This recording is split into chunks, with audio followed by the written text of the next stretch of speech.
नमस्कार। SPD news में आपका स्वागत है। पेश है 19 जुलाई सुबह 6:15 राजस्थान की 15 बड़ी खबरों में।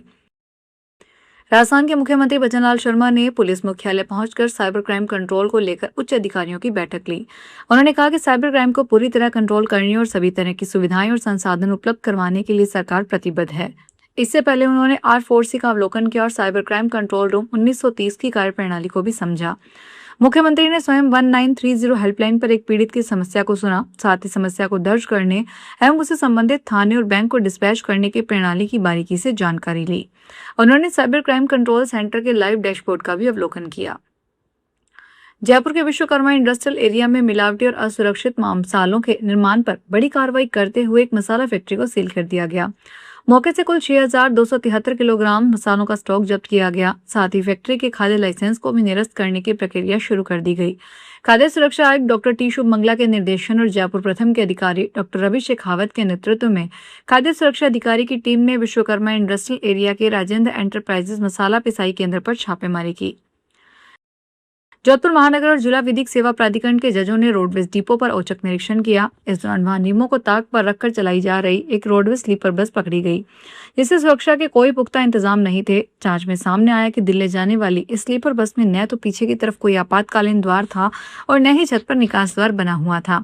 आरटीओ और डीटीओ की टीम ने मौके पर ही बस को सीज कर दिया। जिला विधिक सेवा प्राधिकरण के सचिव न्यायाधीश राकेश रामावत ने कहा, सरकार खुद नियमों की पालना के लिए फोर्स कर रही है, लेकिन खुद नियमों की पालना नहीं कर रही है। रेल मंत्री अश्विनी वैष्णव और उत्तराखंड के मुख्यमंत्री पुष्कर सिंह धामी ने शनिवार को वीडियो कॉन्फ्रेंसिंग के माध्यम से रामनगर देहरादून एक्सप्रेसवे को हरी झंडी दिखाकर रवाना किया। इसी के साथ ही रामनगर से देहरादून तक ट्रेन चलाने की लंबे समय से चली आ रही स्थानीय निवासियों की मांग पूरी हो गई।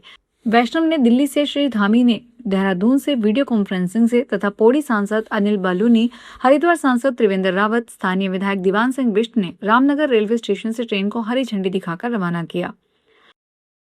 हरियाणा के नूह जिले में गुजर रहे दिल्ली मुंबई एक्सप्रेसवे पर शनिवार दोपहर एक टूरिस्ट बस अनियंत्रित होकर पलट गई। यह हादसा सदर थाना फिरोजपुर झिरका क्षेत्र के गांव बघोला के पास हुआ। बस पलटने से यात्रियों में चीख पुकार मच गई। हादसे के बाद एक्सप्रेसवे से गुजर रहे राहगीर और आसपास के लोगों ने तुरंत मौके पर पहुंचकर बचाव कार्य शुरू किया।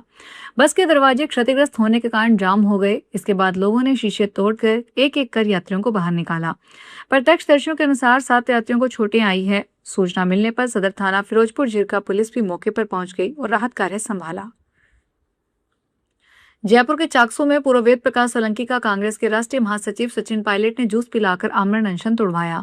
पूर्व विधायक 10 जुलाई से आमरण अनशन पर बैठे थे। सचिन पायलट की मौजूदगी में सहकारिता विभाग के साथ बैठक में सहमति बनने के बाद अनशन समाप्त करने का फैसला लिया गया। चाकसू की राजधानी महिला सेवा समिति में अच्छे निवेश के चक्कर में क्षेत्र के 1500 लोगों के 9 करोड़ रुपए जमा करवाए थे।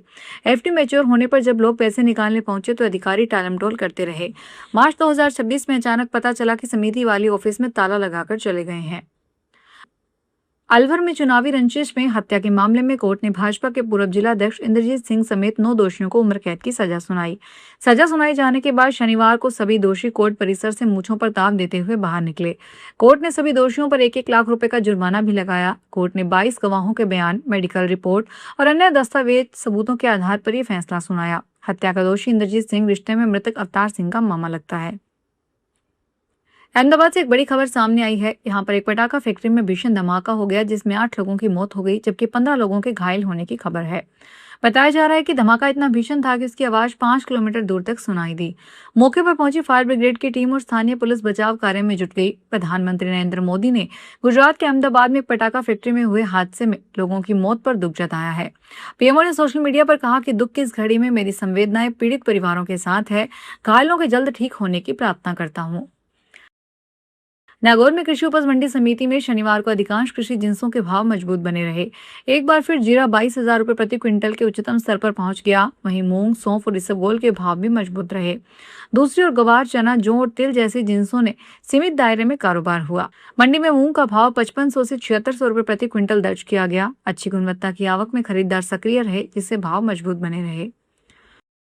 अलवर जिले में साइबर संग्राम 3.0 विशेष अभियान शुरू किया गया है। इसका उद्देश्य साइबर अपराधों की रोकथाम, प्रकरणों का त्वरित निस्तारण, साइबर अपराधियों के विरुद्ध प्रभावी कानूनी कार्रवाई तथा आम जन में साइबर सुरक्षा के प्रति जागरूकता बढ़ाना है। एसपी सुधीर चौधरी ने बताया कि अभियान के अंतर्गत प्रत्येक थाने में साइबर अपराध करने वाले व्यक्तियों की पहचान कर टॉप 10 साइबर अपराधियों की सूची तैयार की जाएगी। इनके विरुद्ध आईटी एक्ट और बीएनएस की धाराओं में प्रकरण दर्ज कर कठोर कानूनी कार्रवाई होगी। आगामी तीसरे एशियन पैरा थ्रोबॉल चैंपियन 2027 के प्रचार प्रसार और दिव्यांग खिलाड़ियों के प्रति जन जागरूकता बढ़ाने के उद्देश्य से शनिवार को यहां से झुंझुनू जिले में स्थित सिंघानिया विश्वविद्यालय पचेरी तक मोटरसाइकिल जागरूकता रैली निकाली गई। राज्य के जल संसाधन मंत्री सुरेश सिंह रावत ने विश्व पैरा थ्रोबॉल फेडरेशन के अध्यक्ष निर्मला रावत तथा सिंघानिया विश्वविद्यालय के अध्यक्ष डॉक्टर मनोज कुमार के साथ सुबह रैली को हरी झंडी दिखाकर रवाना किया। राजस्थान के डूंगरपुर जिले के सीमलवाड़ा क्षेत्र के रतनपुरा गांव में एक 6 वर्षीय मासूम बालिका की गुजरात के हिम्मतनगर में इलाज के दौरान मौत हो गई। मृतका चांदीपुरा वायरस जैसे लक्षण बताए जा रहे हैं। हालांकि आधिकारिक मेडिकल रिपोर्ट आना अभी बाकी है। बीसीएमएचओ डॉक्टर नरेंद्र प्रजापति ने बताया कि रतनपुरा निवासी बालिका 13 जुलाई को गुजरात के सीमावर्ती गांव तंबोलिया से अपने घर लौटी थी। मासूम की मौत की सूचना मिलते ही चिकित्सा विभाग अलर्ट मोड पर आ गया। विभाग की टीम ने पूरे गांव में पायरेथर्म स्प्रे से फॉगिंग करवाई। प्रदेश के स्वच्छता ब्रांड एम्बेसडर के गुप्ता ने डूंगरपुर के 1 दिवसीय दौरे के दौरान डूंगरपुर नगर परिषद सभागार में अधिकारियों और कर्मचारियों के साथ बैठक कर शहर को इंदौर से भी बेहतर, स्वच्छ, हरित और सुविधा युक्त बनाने का संकल्प दिलाया। बैठक में गैप सागर झील के कायाकल्प, सिंगल यूज प्लास्टिक पर सख्ती, वसुंधरा विहार में सामुदायिक भवन और खेल सुविधाओं के विकास, बेटियों के लिए जूडो कराटे प्रशिक्षण, पर्यावरण संरक्षण और कचरा प्रबंधन से जुड़े कई महत्वपूर्ण निर्णय लिए गए। बैठक में शहरी स्वच्छता, जल संरक्षण, हरियालो राजस्थान अभियान और शहर के विकास कार्यों की समीक्षा करते हुए विभिन्न योजनाओं को मंजूरी दी गई। राजस्थान सरकार के बिजली विभाग की ओर से उपभोक्ताओं को सिक्योरिटी डिपॉजिट जमा करवाने के लिए नोटिस का जमकर विरोध हो रहा है। विभाग की ओर से उपभोक्ताओं को तय समय पर राशि जमा नहीं करने पर बिजली कनेक्शन काटने की चेतावनी भी दी गई है। जयपुर दुग्ध उत्पादक संघर्ष समिति ने शनिवार को डिस्कॉम के सिक्योरिटी डिपॉजिट के विरोध में प्रदर्शन किया। किसानों ने कहा कि सरकार ने बिजली विभाग के जरिए सिक्योरिटी डिपॉजिट के नाम पर किसानों और आम लोगों से अतिरिक्त वसूली शुरू कर दी है। देश में आधार ऐप का इस्तेमाल निरंतर बढ़ रहा है और इसने 4 करोड़ डाउनलोड का एक अहम पड़ाव पार कर लिया है, जो सुविधाजनक और डिजिटल फर्स्ट पहचान सेवाओं में लोगों के बढ़ते भरोसे को दिखाता है। इस ऐप के जरिए 11,65,000 पतों में संशोधन किया गया और 49 लाख लोगों ने मोबाइल नंबर बदले हैं। इलेक्ट्रॉनिकी और सूचना प्रौद्योगिकी मंत्रालय ने शनिवार को बताया कि आधार ऐप से जुड़ी कई सेवाओं के लिए एक वन स्टॉप डिजिटल प्लेटफॉर्म बनाया गया है। तो ये थी राजस्थान की 15 बड़ी खबरें। अगर आपको हमारा बुलेटिन पसंद आया हो तो वीडियो को लाइक करें, अपने दोस्तों से शेयर करें और चैनल को सब्सक्राइब करना ना भूलें। फिर मिलेंगे नई खबरों के साथ। धन्यवाद।